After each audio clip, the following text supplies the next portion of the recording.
हमारे पास the Buddhist society of India के कार्यक्रम की रिपोर्ट आई है जो अलीगढ़ में हुआ था।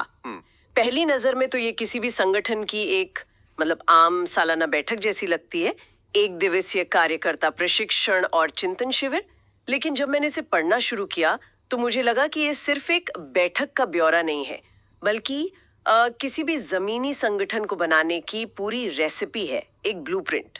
ये एक बहुत दिलचस्प नजरिया है, क्योंकि अक्सर हम ऐसे संगठनों के बड़े बड़े आंदोलनों के बारे में सुनते हैं, लेकिन इस बात पर ध्यान नहीं देते कि पर्दे के पीछे वो कार्यकर्ताओं की फौज कैसे तैयार की जाती है। हाँ, जो उस आंदोलन को चलाती है। जी, ये रिपोर्ट हमें उसी प्रक्रिया की एक झलक देती है। बिल्कुल। तो आज हम इस एक दिन के शिविर की कहानी को परत दर परत खोलेंगे। हम देखेंगे कि कैसे एक संगठन अपनी विचारधारा को मजबूत करता है, फिर उस विचारधारा को चलाने के लिए एक सिस्टम कैसे बनाता है, और फिर भविष्य के लिए योजना कैसे तैयार करता है। ठीक है। ये कार्यक्रम हुआ था 16 नवंबर 2025 को अलीगढ़ में, हाँ, डॉक्टर BR अम्बेडकर मेमोरियल पुस्तकालय में।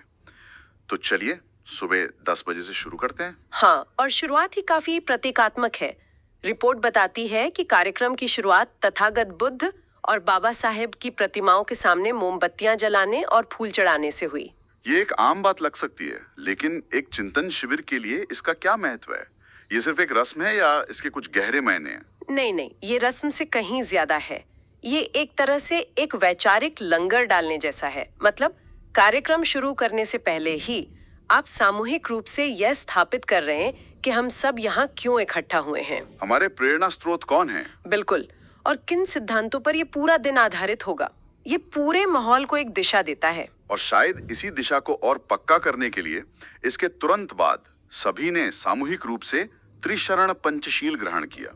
जो लोग इससे परिचित नहीं हैं, क्या हम संक्षेप में बता सकते हैं कि ये क्या है? जरूर। त्रिशरण का मतलब है 3 शरण। बुद्धम शरणम गच्छामि, धम्मम शरणम गच्छामि, संघम शरणम गच्छामि। मतलब मैं बुद्ध, उनके सिखाए धम्म और संघ की शरण में जाता हूं। और पंचशील?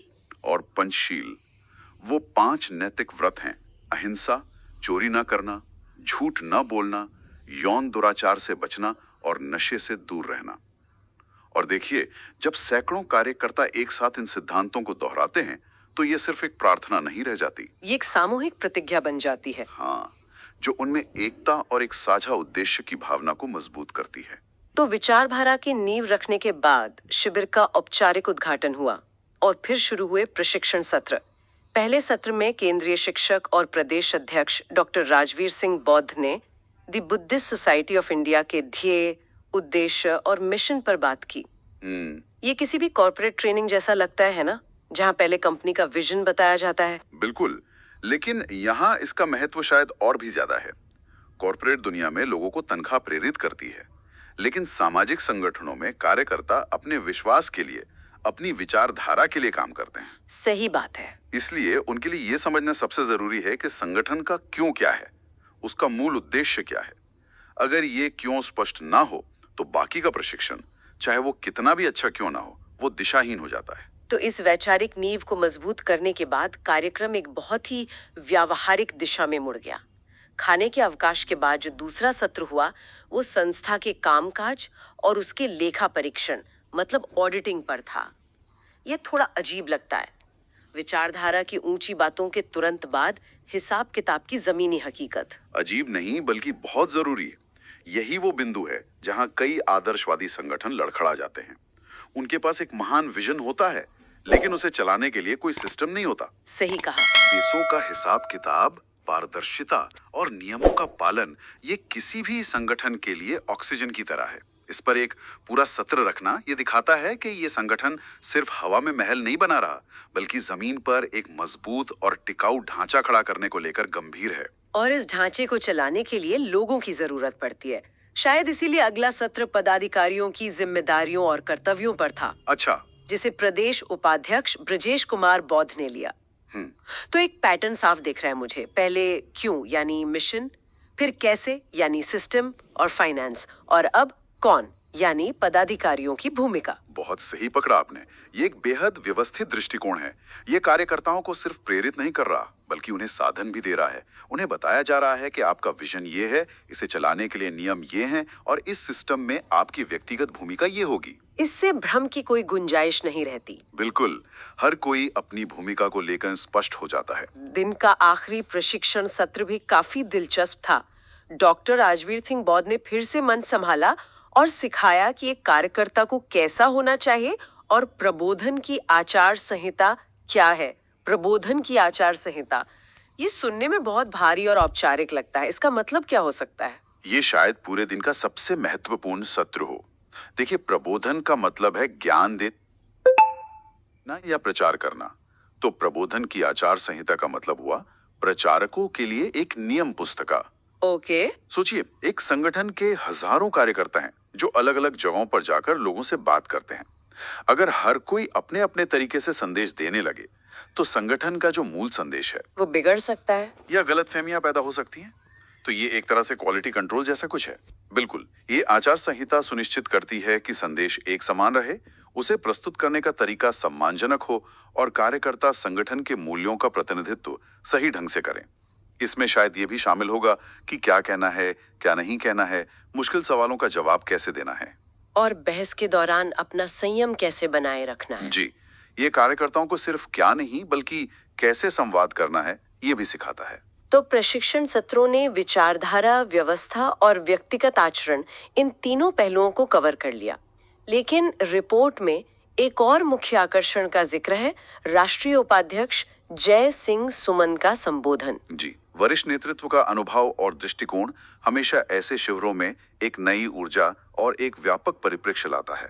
उन्होंने बोधिसत्व बाबा साहेब डॉक्टर अंबेडकर की धम्म क्रांति पर बात की और ये भी बताया कि बाबा साहेब ने धम्मांतरण के लिए बौद्ध धर्म को ही क्यों चुना।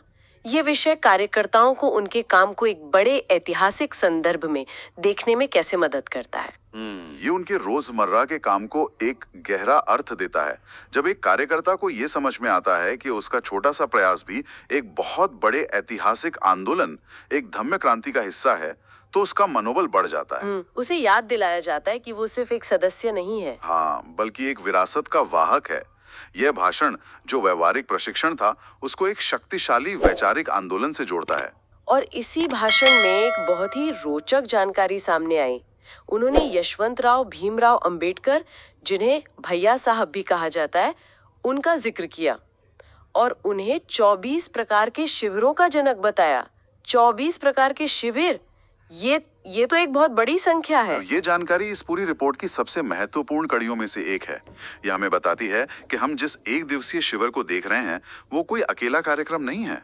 यह एक बहुत बड़े, सुनियोजित और व्यापक प्रशिक्षण कार्यक्रम का सिर्फ एक हिस्सा है। एक हिस्सा।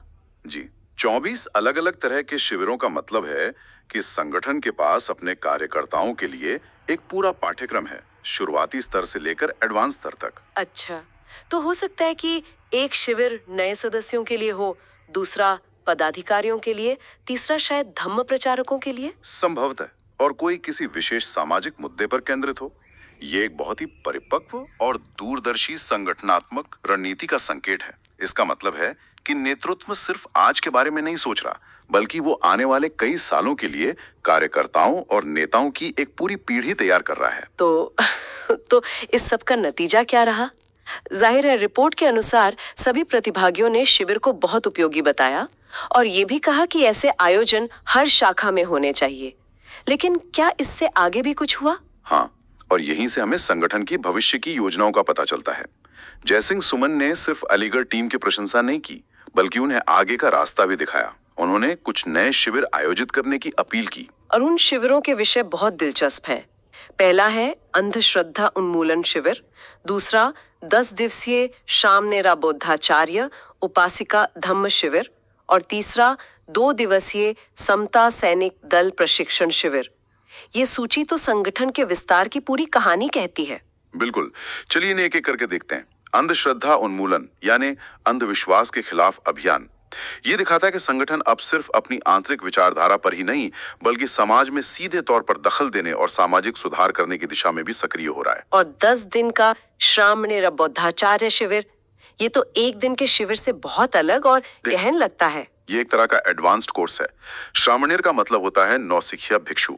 ये इशारा करता है कि संगठन उन समर्पित कार्यकर्ताओं के लिए गहन आध्यात्मिक और सैद्धांतिक प्रशिक्षण की व्यवस्था कर रहा है जो धम्म के प्रचार में गहरी भूमिका निभाना चाहते हैं। मतलब साधारण कार्यकर्ता से विशेषज्ञ बनाने की प्रक्रिया। बिल्कुल। और समता सैनिक दल प्रशिक्षण के बारे में क्या? सैनिक शब्द थोड़ा चौंकाता है। समता सैनिक दल की स्थापना डॉक्टर अंबेडकर ने की थी।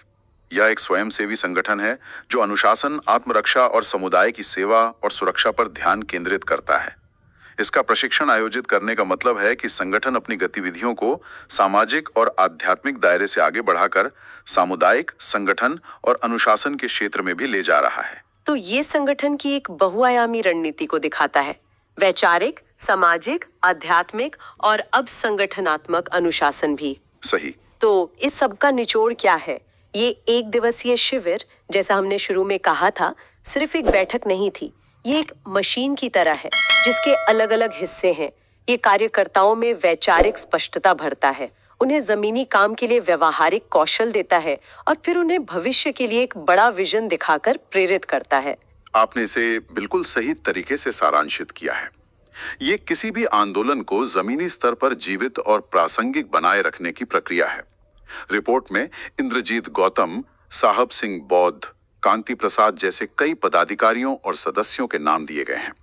ये बताता है कि ये सिर्फ ऊपर से दिया गया आदेश नहीं था, बल्कि इसमें जिले से लेकर तहसील स्तर तक के लोगों की सक्रिय भागीदारी थी। जी, ये एक स्वस्थ और जीवंत संगठन का लक्षण है। तो कुल मिलाकर ये रिपोर्ट हमें सिखाती है कि एक सफल संगठन सिर्फ नारों और जोशीले भाषणों पर नहीं, बल्कि निरंतर प्रशिक्षण, एक स्पष्ट संरचना और भविष्य की सोची समझी योजना पर खड़ा होता है। सही कहा। और ये हमें एक बहुत ही महत्वपूर्ण सवाल पर लाकर छोड़ता है जिस पर और सोचा जा सकता है। हमने प्रबोधन की आचार संहिता की बात की थी। हाँ, ये सोचने पर मजबूर करता है कि कोई भी विचार या आंदोलन जब फैलता है तो वो अपनी मूल शुद्धता कैसे बनाए रखता है। ऐसी आचार संहिता बनाने का उद्देश्य क्या सिर्फ संदेश को मानकीकृत करना है या फिर ये कार्यकर्ताओं को मुश्किल परिस्थितियों से बचाने का एक तरीका भी है? ये एक बड़ा सवाल है। जब कोई विचार हजारों लोगों के जरिए आगे बढ़ता है तो उसे एक जैसा बनाए रखने की चुनौती और उसे स्थानीय जरूरतों के हिसाब से ढालने की छूट के बीच वो संतुलन कैसे बनाया जाता है, ये किसी भी बढ़ते हुए संगठन के लिए बहुत बड़ी पहेली है।